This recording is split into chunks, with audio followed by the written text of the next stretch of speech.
Thank you for joining me for another quick hits conversation. Today, I would like to talk about why is success so lonely? Steve, kick us off. Well, I'm gonna be a bit contentious. I'm going to say that failure is lonely too. I think that the outliers, whether it's success or failure or eccentricity or anything, I think outliers are potentially lonely. And I think the people who really succeed often are outliers in respect of their abilities or their intellect or their drive or their ambition, something along those lines. I was thinking that as you gain success, people who succeed typically are also growing, and you tend to outgrow the people around you. And if you don't bring in new people who are growing with you or at that level you are, it can get really lonely. That's what I feel like.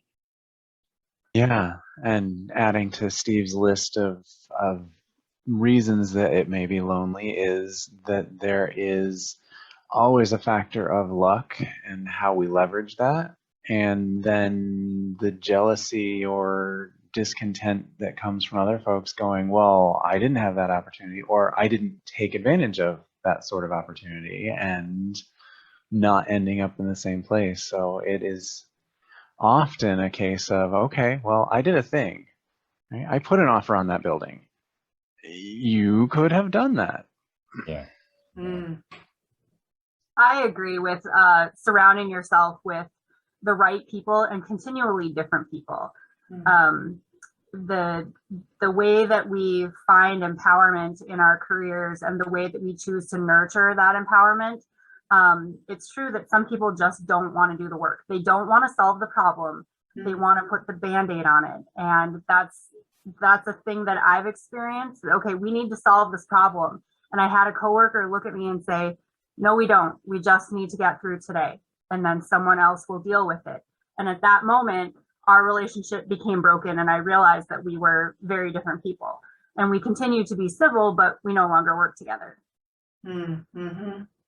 So I'm wondering, is the loneliness part of it? Because as you move forward, you start having problems that other people are like, oh, I wish I had that problem. And they're really snarky about it.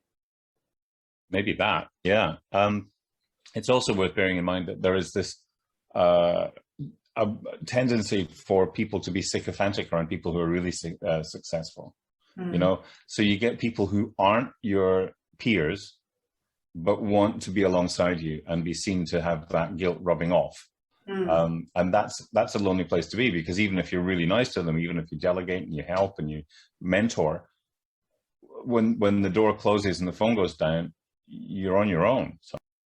And that begs the question to me of how do we fill our cups? How do we recharge our batteries so that we can continue to grow, so that we can continue to lead and do the next thing? And to become so focused on reading the next book and thinking about the building lane or writing a book or the next project or the next event, that's our focus. That's what's driving us. And so to have people around us that are taking and sucking the life away from us rather than giving and spurring us on and making us think new thoughts and see things in different ways is draining. Yeah, I mean, I'm really fortunate because obviously the career that I have, I get to have those kind of really interesting conversations with people about, you know, where are you? What's going on with your cup? What challenges do you have? How do we fix it? So I get to have those kind of intellectually stimulating conversations. And I feel like there are people who hire me specifically to have intellectually stimulating conversations. I can talk. How do you deal with that loneliness if you can't be sure that your friends are your friends, if they're just trying to, like Steve said, hang around with you because they want some of your light to rub off on them? Like, what does that look like in like real life? And when we frame this initially as leadership, and that was where my brain went, was, well, part of it is having that team, right? It's the C-suite. It is the board that are in other industries that are at similar levels and have different perspectives.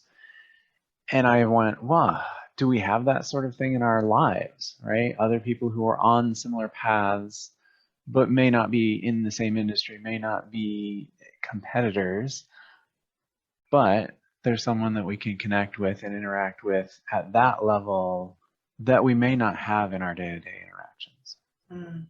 A question I'd love to ask my clients is, who do you trust to risk making you angry? Because if you don't have anyone in your life that you know that they'll risk making you angry, you're not going to get the truth.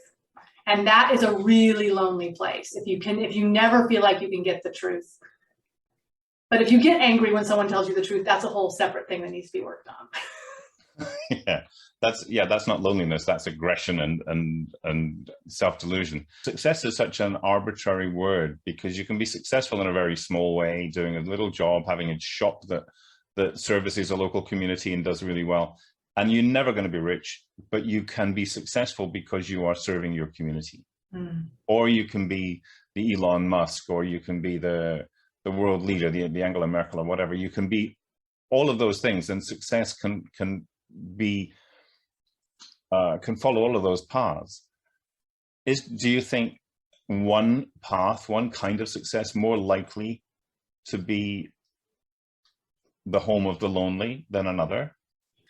It seems like the path that takes you where the more eccentricity, you brought that up at the beginning, Steve, the more eccentricity there is in your success, I think the lonelier it gets and the harder it is to find people who are real. Oh yeah, that was my initial premise, was that most of the really successful people are a bit strange.